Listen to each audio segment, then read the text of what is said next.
오늘 본문을 통해서 보지 않고 믿는 자가 복되다, 이런 제목을 보니까 복 있는 사람, 그 사람은 어떤 사람인가? 안 보고도 믿는 사람이라는 이 성경을 통해서 큰 은혜 받는 시간 될 줄 믿습니다. 우리 옆에, 앞에, 뒤에 보면서 오늘은 우리가 축복받는 날입니다. 시작. 여러분 선포합시다. 우리 가정이 잘 됩니다. 우리 자녀들도 잘 됩니다. 물론 내가 하는 일도 잘 됩니다. 여러분들이 항상 그것을 바라고 그리고 생각하고 입술로 고백하면 그대로 된다고 성경은 말하고 있습니다. 그래서 항상 오늘이 나의 축복의 날이에요. 여러분들이 그 마음을 가져가는 거예요. 복은 나에게 주어진 거예요.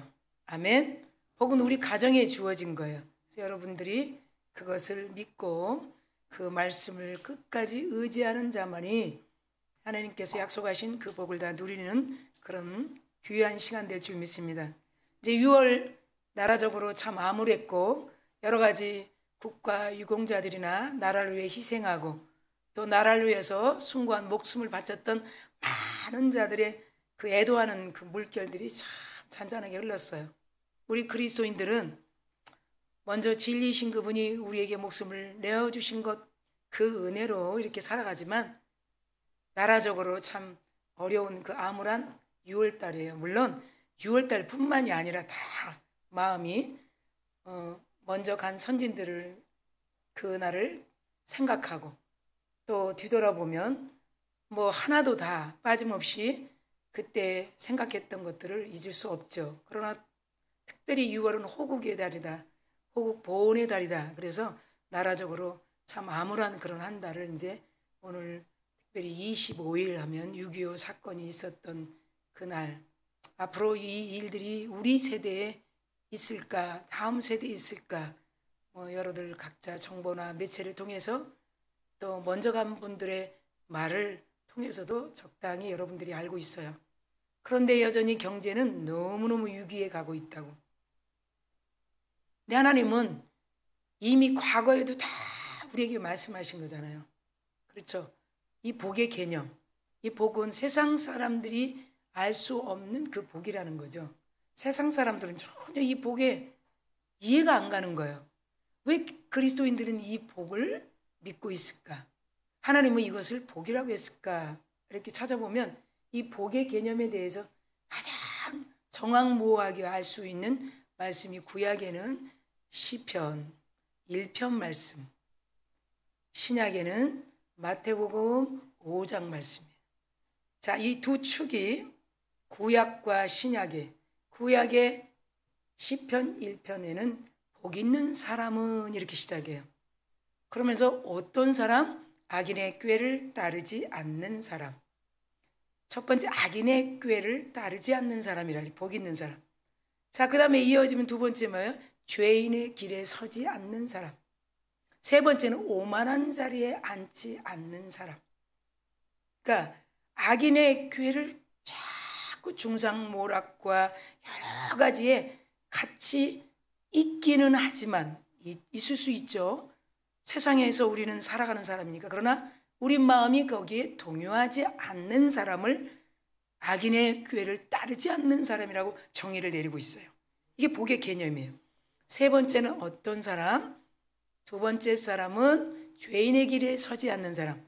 세 번째 사람은 어떻게? 오만한 자리에 서지 않는 사람.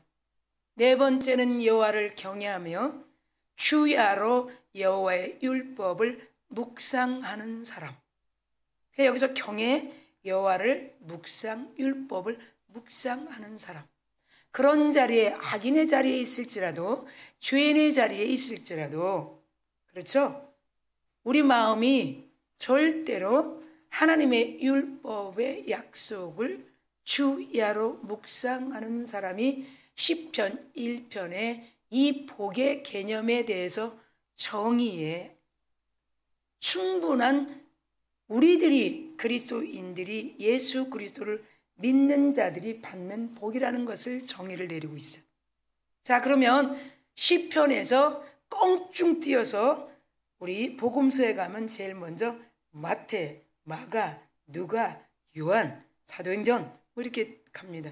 근데 마태복음 5장으로 딱 넘어가면 예수님이 야트막한 그 산에 충턱에서 탁 올라가서 첫 번째 입을 열어 성령께서 입을 열게 하시는데 무슨 말씀을 하냐면 심령이 가난한 자는 복이 있나니 천국이 저희 것이요 라고 첫 번째 복에 대해서 말씀하고 있어요. 여기서 마태복음 5장은 팔복에 대해서 말씀해요. 팔복은 무엇입니까 여러분? 8가지 복이라는 거죠.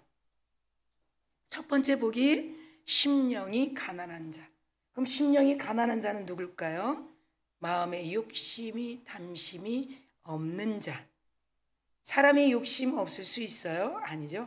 그러나 그분의 은혜로 믿고 있는 우리들이 그분의 은혜로 다 채워지니까 우리의 육적인 마음이 심령이 가난해진 자. 그 다음에 심령이 가난한 자 다음에 바로 내려오니까 뭐가 있냐면 애통하는 자 그랬어. 애통하는 거야. 어떨 때는 내가 잘못도 없는데도 속이 상할 때가 있어. 어떨 때는 이건 아닌데 왜 그러지? 이해가 안 될 때 있어. 애통하는 자는 복이 있나니 하나님의 유로함을 받을 것이요. 그러니까 내가 이유도 없이 또 어떤 이유를 통해서 마음이 상했어요. 그래서 막 애통해. 이런 자는 하나님이 막 유로를 한다. 이게 두 번째 복이에요. 네. 그럼 세 번째 복은 뭘까요? 온유한 자는 복이 있나니. 그래, 온유한 자. 온유한 자는 어떤 자일까요, 여러분? 말하고 가만히 있는 게 온유일까요? 아니죠? 마음이 좀 걸러진 자. 여러분 출애굽기 12장의 8절에 보면 모세는 온유한 자다 그랬어요. 그러니까 이스라엘 백성들이 깜짝 놀라죠. 아니 모세가 왜 온유합니까? 반석을 확 지팡이로 치면서 이 패역한 자식들아. 네. 민수기에도 여러분 12장 보세요. 이 모세는 온유한 자다. 이해가 안 되잖아요. 네. 그렇게 혈기가 있는 모세로 알고 있는 분들인데 어떻게 하나님은 모세를 온유한 자라고 했는가? 온유가 지면에 평정을 이루었다라고 민수기 12장에 말씀하고 있어요. 그것처럼 온유한 자는 복이 있나니 그랬어요. 온유한 자는. 그 온유한 자는 누구냐? 온유한 자는 땅을 기업으로 받는데 땅을. 할렐루야. 땅을 기업으로 받는다. 이게 몇 번째 복이에요? 세 번째 복. 그 다음에 네 번째 복은 의에 줄이고 목마른 자. 막 의에 줄이는 거야. 예. 그러면 어떻게 해? 너희가 배부를 것이요. 그래. 배부를 것이요. 이 의는 뭐냐면 하나님의 뜻대로 살려고 막 하는 의예요. 하나님 예전의 방법대로 안 살겠어요. 이런. 자, 우리 옆 사람에게 한번 얼굴 보면서 그럴까? 예전의 방법대로 안 삽니다. 시작. 예전의 방법대로 안 삽니다. 자, 얼굴을 보면서 안 삽니다. 시작. 그게 몇 번째라고요? 네 번째. 그럼 다섯 번째는 뭘까요? 응? 계속 다섯 번째도 애통하는 자. 그 다음에 마음이 청결한 자. 마음이 청결한 자는 누가 있을까요? 시편에도 말해요. 예. 마음이 청결한 자, 손이 깨끗한 자. 마음이 청결한. 마음이 성령 안에서 이렇게 움직임을 가지고 있는 자. 그래도 내가 그리스도인인데. 그래도. 그런 마음이 청결한 자는 뭐 한다고 그래요? 하나님을 볼 것이요. 그 마음이 청결한 자. 그 다음에 화평케 하는 자. 서로를 막 화평케. 서로를. 화평의 본질은 누구예요? 예수 그리스도죠. 그런 자는 복이 있는데 무슨 복인가? 화평케 하는 자는 하나님의 아들을 볼 것이요. 하나님의 아들이라 칭함을 얻을 것이죠. 자, 우리는 그런 사람이라는 거예요. 여러분 오늘 본문 보세요. 복 있는 사람. 그 다음에 마지막에 여러분 팔복의 8번째로 나가면 무슨 복이냐면 의를 위해서 박해를 받는 자. 의를 위해서 핍박을 받는. 이건 전적으로 그분의 의. 내가 예배자로 내가 말씀대로 사는데 뭐가 이렇게 거치는 게 많아. 할렐루야. 그럴 때 있잖아요. 내가 산다고 사는데 하나님의 방법대로 한다고 하는데 왜 나의 이렇게 장애물들이 있지?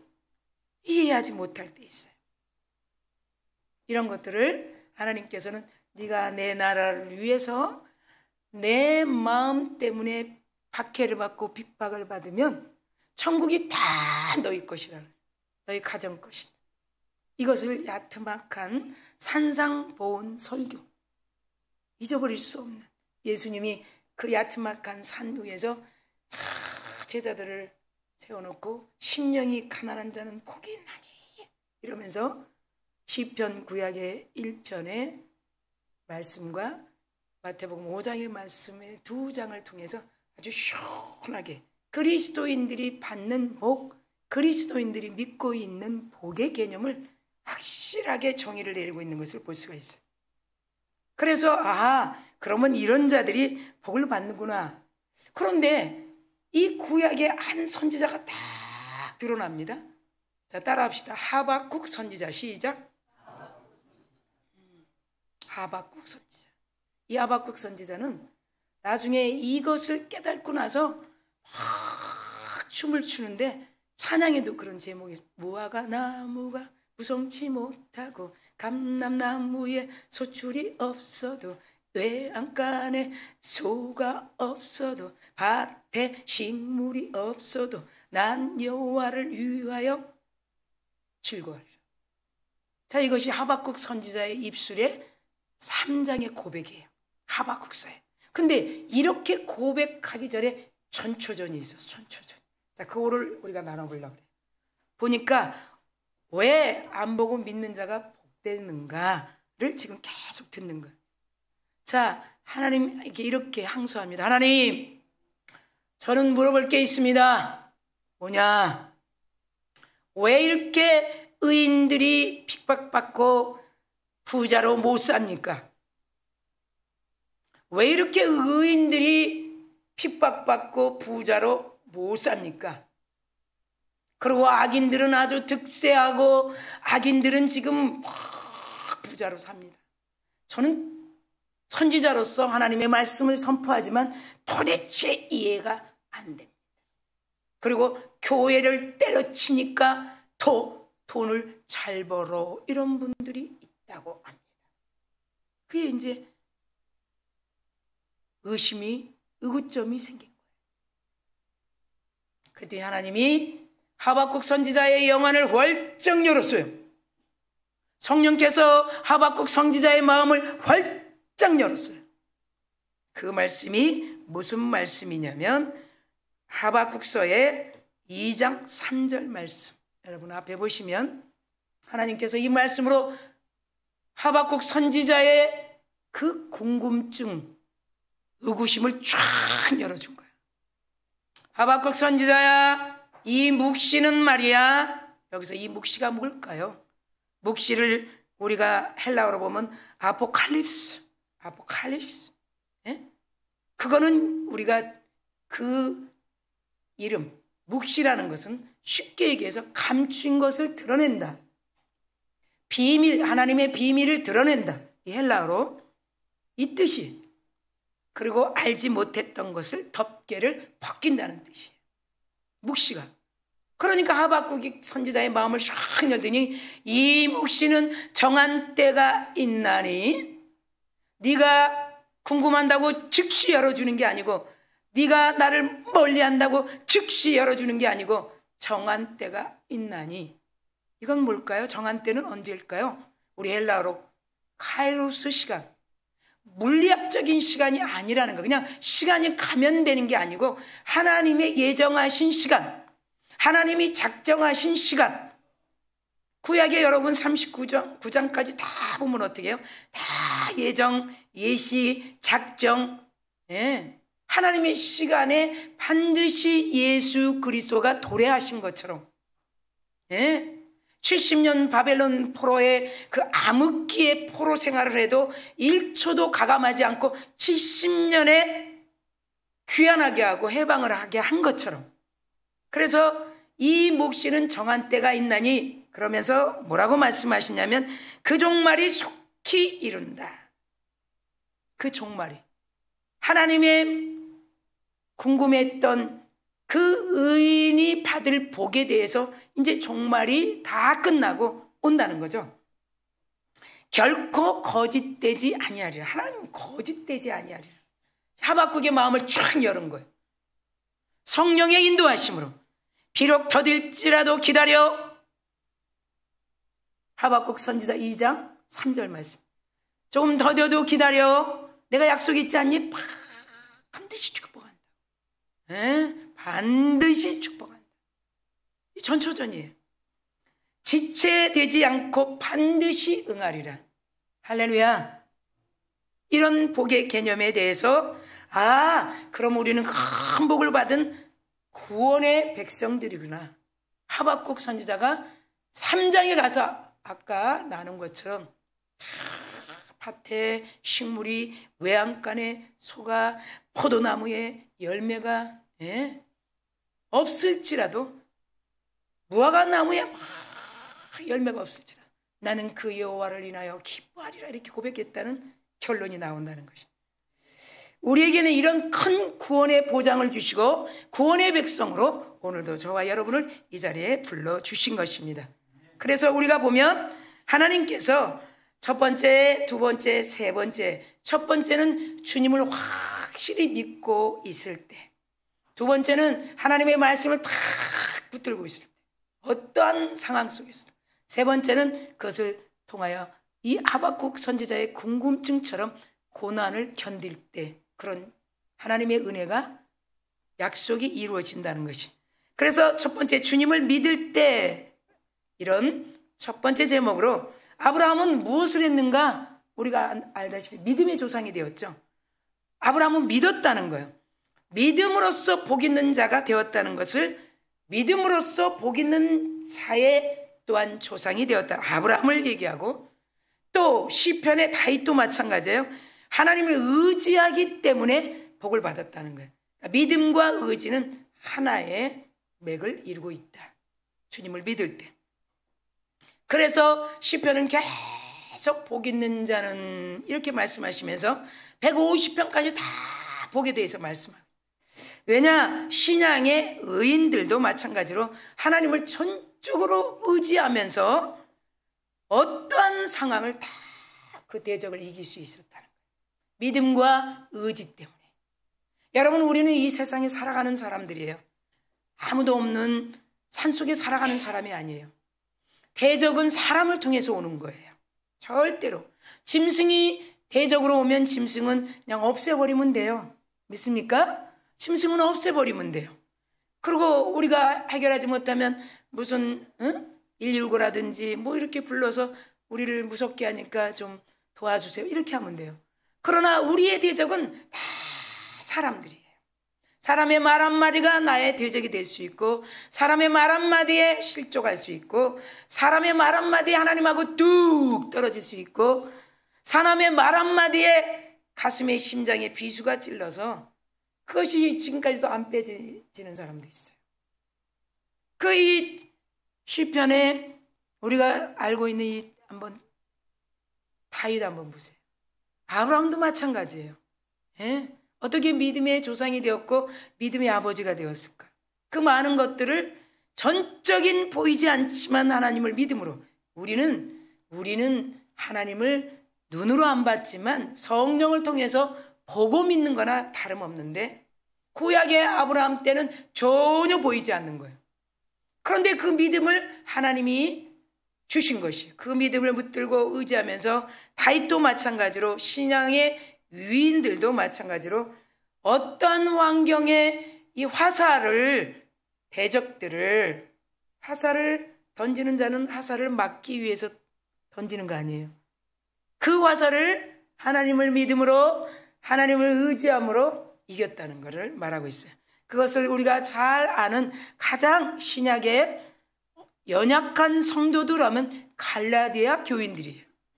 그 연약하고 믿음이 없는 지금 바로 하나님을 믿겠다고 하는 갈라디아 교인들에게 3장 9절에 말씀하신 것을 우리가 한번 보겠습니다.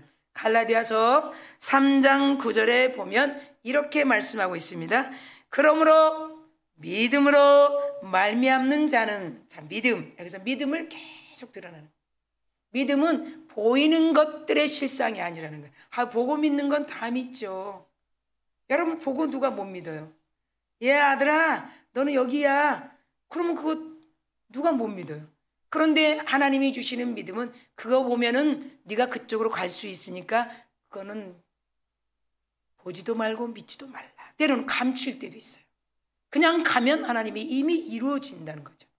그래서 하나님께서 이 갈라디아 교인, 연약한 교인들에게 그러므로 믿음으로 말미암는 자는, 믿는 자는 믿음이 있는 아브라함과 함께, 아브라함처럼 그냥 믿고, 그죠, 의지하고 어떠한 화살이 날라올지라도 믿음으로 하나님을 의지하면서 나갔다는 거예요. 그것이 함께 복을 받느니라, 이렇게 말씀하고 있어요. 또 다시 시편의 12편 2절에 보면, 12절에 보면 2절, 시편 2장 12절에 보면 이런 말씀이 있습니다. 그의 아들에게 입맞추라 그래. 여기서 그의 아들이 누굴까요? 예수 그리스도죠. 이 구약 성도들은 예수 그리스도의 오심을 이미 구약을 통해서 안 믿는 자도 있지만 믿고 기다리는 자도 있다는 것이, 자, 믿음의 선진들이죠. 그것을 이미 보지 않고 믿었다는 것. 입맞추라. 그렇지 아니하면 하나님께서 이스라엘 백성들에게 하나님께 진노하심으로, 여러분, 우리가 이런 진노, 이런 단어는요, 하나님께서 특별히 하나님을 멀리하고 하나님의 선민 백성들 이사야를 통해서, 이스라엘 백성들을 통해서 하나님이 진노하심은 하나님께 빨리 가까이 더 오라, 말씀을 잘 배워라, 그러기 위해서 사용하는 단어예요. 하나님은 어떤 상황 속에서도 우리를 사랑으로 인도하시는 분이에요. 근데 이런 단어로 그냥 들으면 여러분 굉장히 곤란할 때가 있다는 것이에요. 오늘도 그렇지 아니하면 진노하심으로 너희가 길에서 망한다 그러는 거예요. 올바른 길로 가지 않기 때문에. 하나님이 더 잘 아십니까? 우리가 더 잘 아십니까? 옆 사람에게 한번 인사해 볼까요? 하나님이 더 잘 아십니까? 내가 더 잘 압니까? 시작. 결론은 뭐죠? 하나님이 더 잘 아시죠? 걷길로 갈까봐 하나님께서 이렇게 하시는 거예요. 걷길로. 이스라엘 백성들은 그렇게 해도 걷길로 갔어요. 어디로 갔죠? 하나님을 멀리 했죠. 자기의 방법대로 애굽에 가서 우리 힘으로 의지하고 돈 벌고 먹고 살면 돼. 그런 이스라엘 백성들은 어느 날 어떻게 됐습니까? 다 홍해바다에 빠졌다는 거예요. 여러분, 우리가 이런 말씀 보면서 길에서 망하리니, 그러니 하나님이 예비한 길로 가기 위해서 하나님의 진노가 급하심이라. 이것이 시편 기자를 통해 2장 12절에 여호와께 피하는, 그 길로 가지 말고 여호와께서 인도하신 길로 가는 자는, 그런 모든 사람은 뭐한다? 다 따라합시다. 복이 있도다. 시작. 다 복이 있도다. 그래서 주님을 믿을 때, 이런 제목으로 갈라디아서 3장 9절 말씀과 시편 2장 12절을 말씀을 통해서 전적으로 하나님을 아브라함처럼 믿고 의지해야 되는구나. 그래야 어떤 대적을 이겨낼 수 있구나. 성령께서 이길 수 힘을 주시는구나. 그리고 우리에게 피할 길을 주시는구나.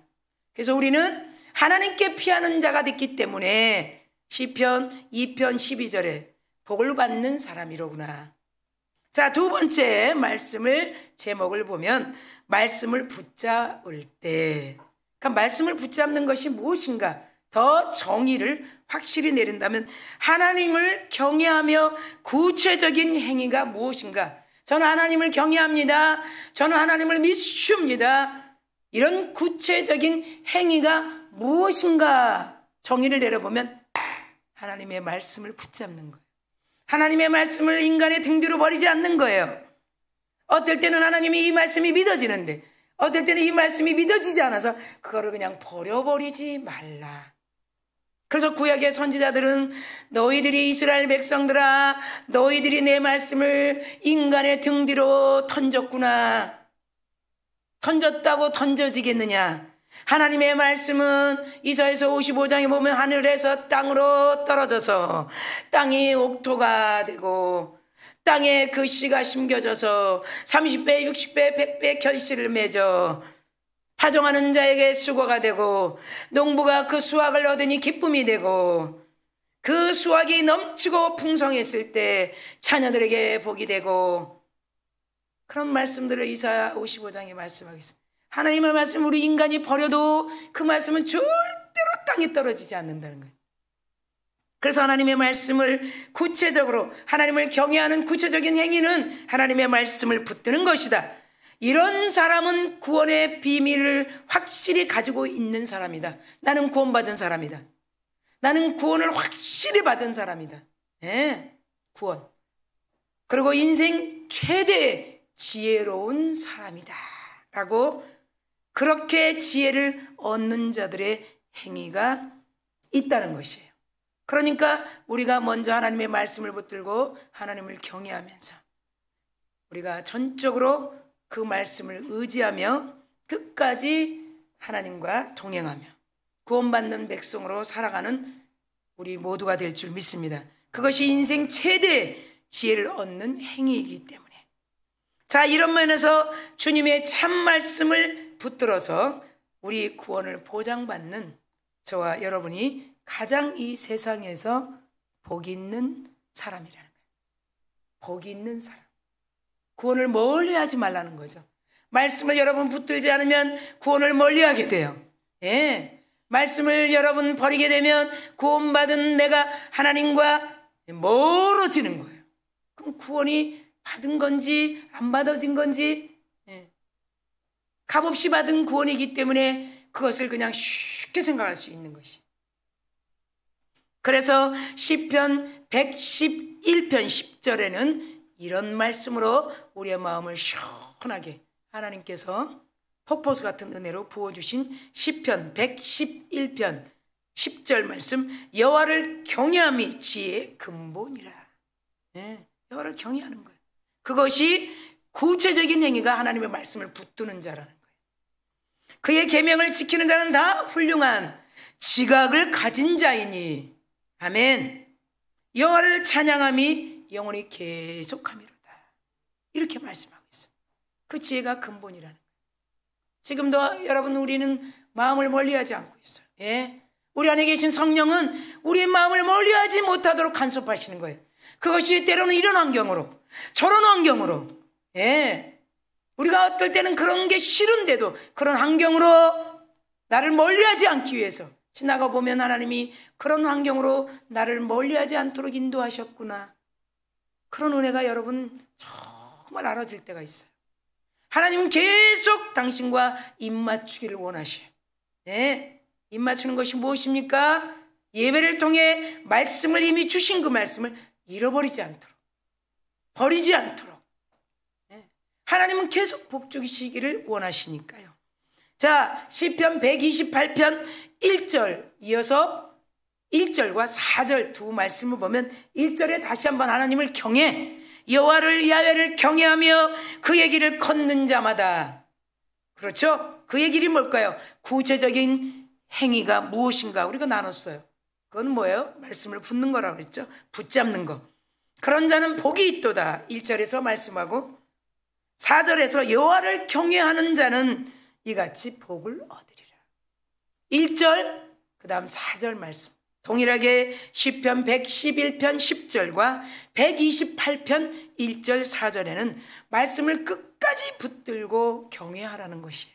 그분을 경외할 때 예배하게 되고, 그분을 경외할 때 기도하게 되고, 그것을 놓지 않는 사람, 우리는 복 있는 사람. 할렐루야. 자, 세 번째 보니까 고난을 견디는 거예요. 어떠한 환경이 와도 그것은 하나님이 우리에게 참 자식, 참 아들과 함께 참 은혜 안에 참 복을 주려고. 여러분, 세상이 주는 복은 일시적인 거예요. 그것을 하박국 선지자가 깨달은 거예요. 그들이 받는 복은 일시적으로는 풍성한데 그것이 다 그대에 끝나는 거예요. 제가 어제 여러분 잠깐 얘기를 하면 덕정역에 갔어요. 덕정에 가서 하나님의 교회 신천지, 또 우리 저쪽에 한국교회에서 이단시하는 김기동 파 성락교회, 뭐 이단자들이 한 4군데서 쫙 왔어요. 어머니 교회, 여호와 증인. 그래서 저는 12시 5분 정도에 도착을 했어요. 일단 거기를 다 배워했어요. 1시에 모임인데.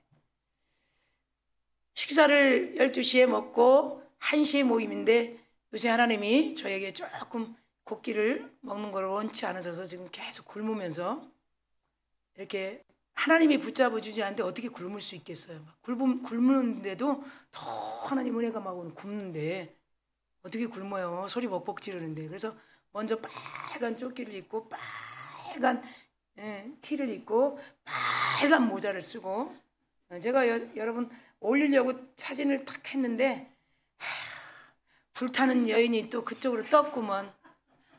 세상 하다 K마트에서 하다가 불타는 여인이 모자도 빨개요. 하와이 갈 때 이야 예수는 답이다 이랬던, 여기가 그림이, 그거는 조끼 입으니까 가려져.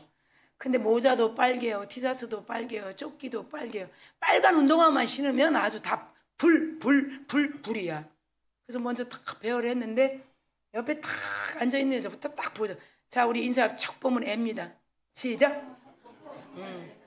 그래서 딱 뭘 적으려고 준비를 착 하고, 유모차에, 자, 이단자들 보면서 저는 어저께 진짜 깜놀했어. 애기들도 다 우유통도 다 가져오고, 너 누구니? 너 이리 와봐라. 목사님 뭐 좀 사줄까? 국민학교 3학년이야. 걔도 세뇌를 당해가지고, 그래서 너 이거 엄마니? 엄마 아니래. 눈이 땡그래가지고 저한테 꼭 이르는 것처럼. 이야, 이 신천지 장난 아니고, 우리 진짜, 제가 양견에 대표로 가가지고요, 제가 목사님들한테 같이 막 얘기했어. 이건 아닙니다. 이렇게 해서는 안 됩니다. 왜 이렇게 앉아 있습니까? 응? 그건 다 성경 말씀 학교. 다 그럴싸해. 이 말씀 학교라는 거는 죄 갖다 다 붙였어, 이단쟁이들이. 그리고 MBTI, 이 심리 상담을 해준다고 벌써 정보를 다 누출하는 거예요. 계속 심리에, 당신은 O형입니까? B형입니까? 당신은 이런 형입니다. 이걸로 계속 들어가니까 주민등록 앞자리까지 누르게 되고, 전화번호 누르게 되고, 여러분 그래서 제가 이 책자를 들고, 이단은 이렇게 알아야 합니다. 네. 이단 대책위원회에서 나왔습니다. 양주시 기독교 연합회 이단 대책위원회에서 나왔습니다. 모자도 빨개요, 티셔츠도 빨개요, 조끼도 빨개요. 그리고 얘기를 막 했어요. 그러니까 얼마나 세뇌를 당했는지, 목사님 뭐 어쩌고 저쩌고, 거기 목사님들이 너무 많아, 막 얘기를 하는데, 제가 거기서 얘기 들을 일이 전혀 없잖아요. 딱 하나만 얘기했어요. 보혜사 이만희가 죽냐 안 죽냐? 보혜사 이만희가 죽냐 안 죽냐? 이것만 얘기하라고 그랬어요. 여러분 잘 들으세요. 보혜사 이만희 교주가 죽냐 안 죽냐? 다른 거 얘기하지 마. 샷다 마우스. 어디다 대고 누구를 가리키려고 그래. 보혜사 이만희가 죽냐 안 죽냐? 이것만 얘기했어. 예. 아이고 좀 더 들었으면 좋겠네, 누구든지. 아이고 정 떨어져, 왜 이렇게 소리 지르려고 그러고, 나가면 그만이고. 방송으로. 그랬더니 죽죠. 죽는데 왜 하나님이라고 그래? 믿습니까? 죽는데 하나님이 죽어 안 죽어요? 신이 죽으면 신이에요? 아니잖아요. 우리 하나님은 누가 만들었나요? 아니죠? 여러분 분명히 알죠? 수곡물이 아니에요. 사도 바울이 이걸 가지고 여러분 복음 증거했어요. 하나님은 수곡물이 아니야. 은감색 실로 아테미 신상을 안팎으로 새겨서 만든 신이 아니야. 돈 버는, 적당히 돈 버는 더메드리오를 통해서 여러분 우상 숭배를 다 엎어버린 이 사도행전 19장을 새벽 예배 때 얼마나 얘기했습니까? 죽는단 말이에요. 이만희가 지금 죽어. 언젠간 죽어. 근데 우리 하나님은 부활하셨어요? 안 했어요? 부활하셨어요. 지금도 우리와 계시고, 하나님 모세를 통해서 뭐래? 나는 스스로 있는 자라 그랬어요. 누가 만든 자가 아니에요. 우린 그런 하나님을 믿고 있는 거예요. 그래서 그것만 가지고 얘기해서 죽어 안 죽어? 죽어 안 죽어? 예. 다른 거 얘기할 거 없어요. 우리 갈 때까지 기다리는 거예요. 왜 갈 때까지 기다려? 천역의 젊은이들, 나이 든 사람들은 절대 포교 안 해요. 예. 나이 든 사람들은 절대 안 해요. 쓸모가 없다는 거예요. 그러니까 이 학생들 있잖아요. 그 덕정 고등학교 그 학생들 다 심리치유해 준다 그러면서 정보 유출해가지고 다. 그런데도 믿음이 확실하지 못해서 모르는 거예요. 어제 저 그 일을 하고 있어요. 어떤 고난이 조금 오면 내가 교회 다니는데 왜 이런 고난이 와?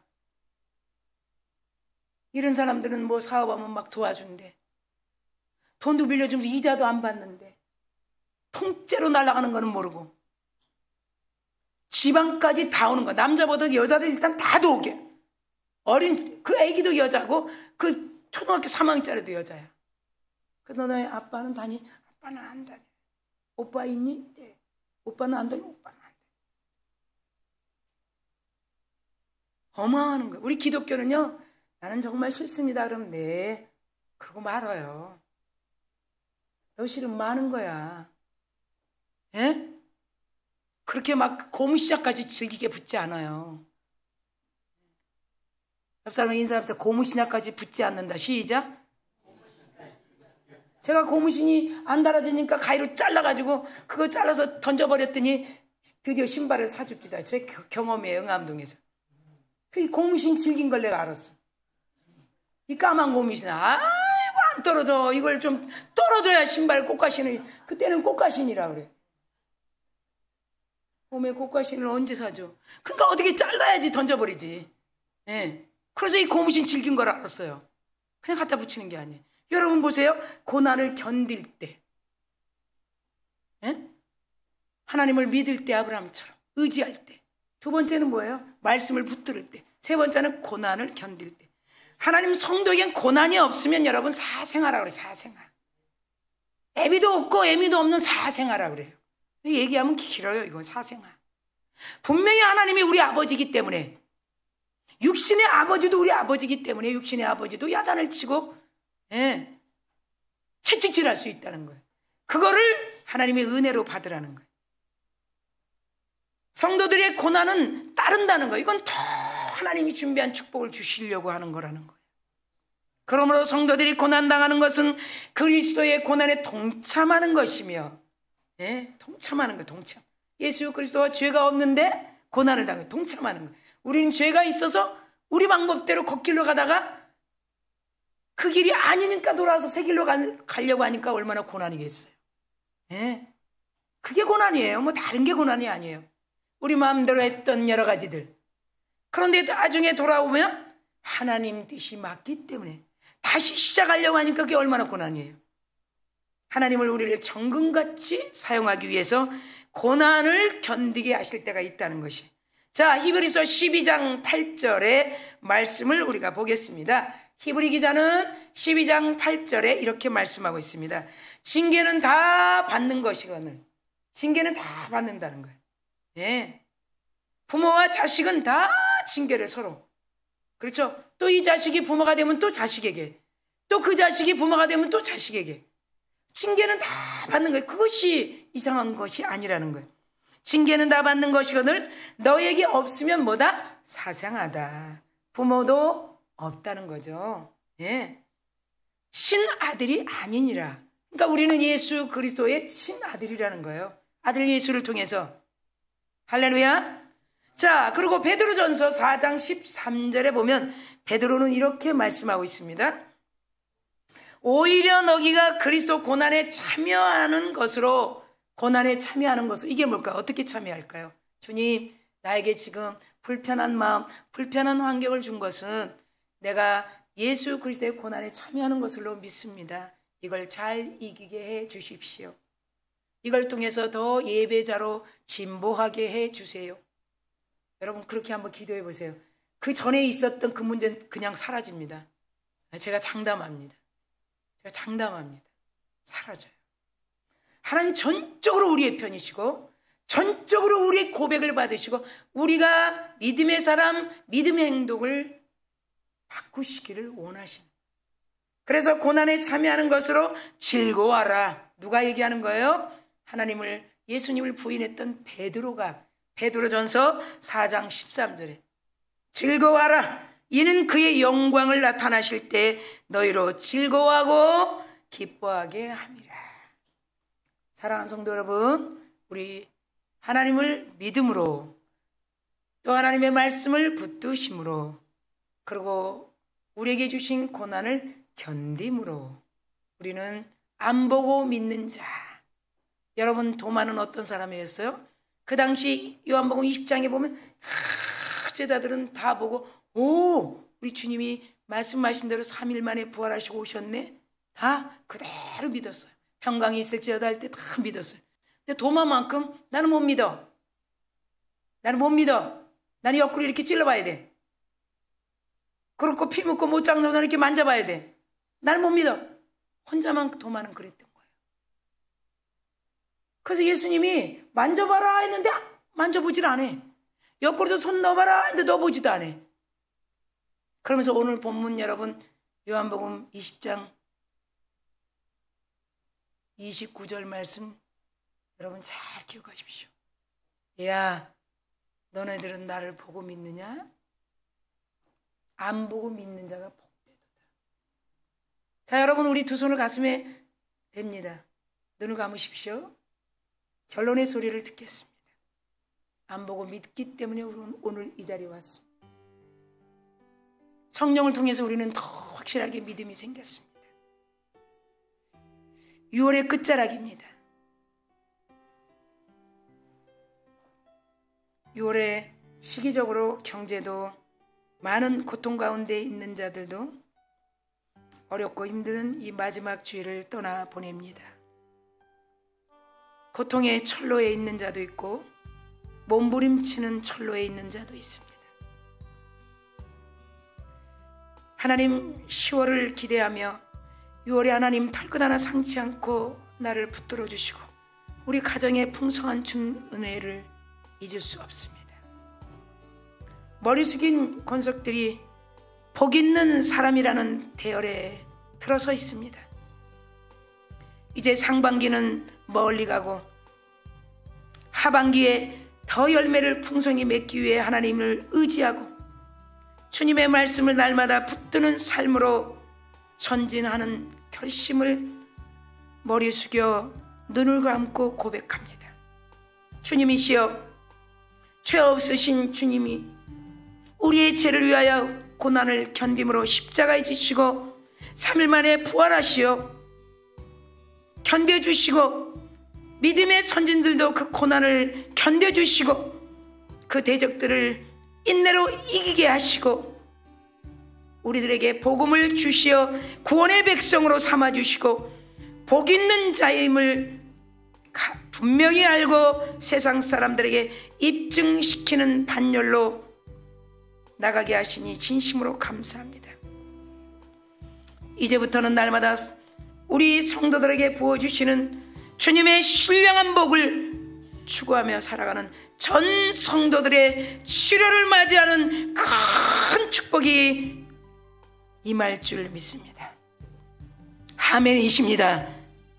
주님 성도들을 축복하시고 더 말씀 붙들고 견디며 나가는 한 주간의 시작이 되게 하옵소서. 감사드리며 예수님의 이름으로 축복하고 기도합니다. 아멘.